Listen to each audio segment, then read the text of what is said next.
everyone, it's Elissa. I wanted to just share with you how to walk by faith and not by sight.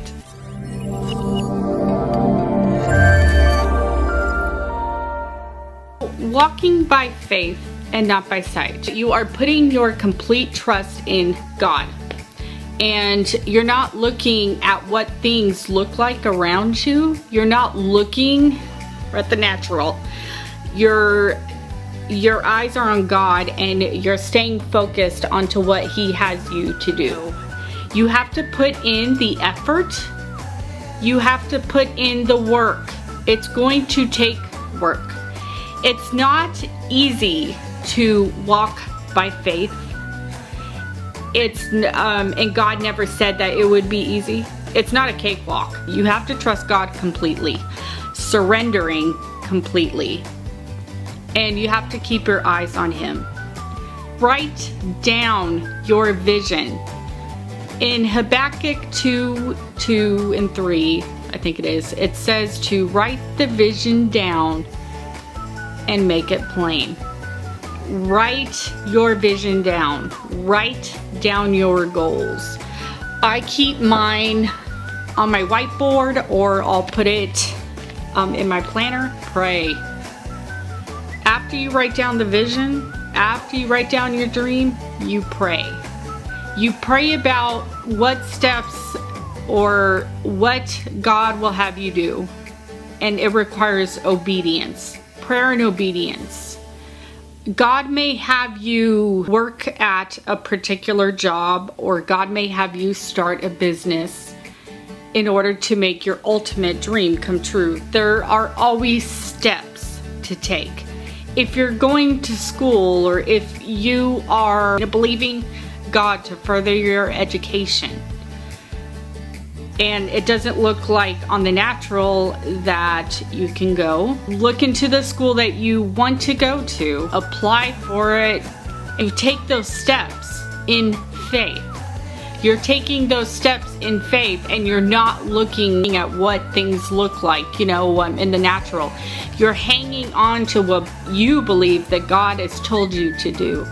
If you believe God has called you to change jobs, or if you believe God has called you to go back to school, then that's what you do. You hang on to that. Other people are not always going to support your dreams and ambitions. That's not their dreams and ambitions. They are focused on their own dreams and ambitions.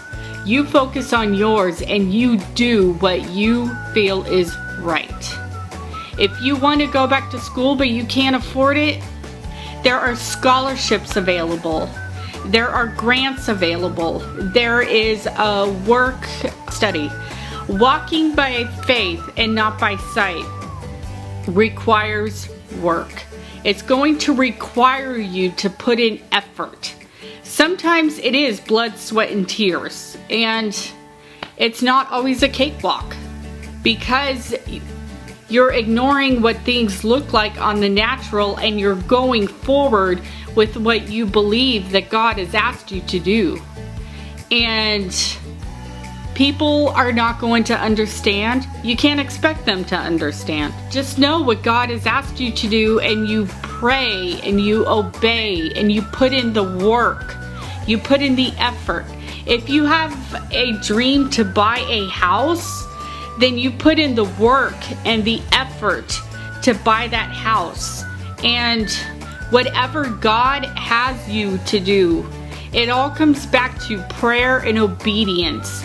Because walking by faith and not by sight requires prayer and obedience with every step that you take. See, you will have times that you want to give up. You will have times when you think that you've heard God wrong, but you have to hold steadfast to what you believe God has told you to do. Remember, it is your dream. It's not anybody else's. So if you feel that God has called you to do a particular thing, if you feel that God has asked you to do this or that, and it doesn't make any sense on the natural, go ahead and do it. You pray and you seek God and seek what He is going to have you to do. It will take work. It will take effort. And that's okay, because hard work does pay off.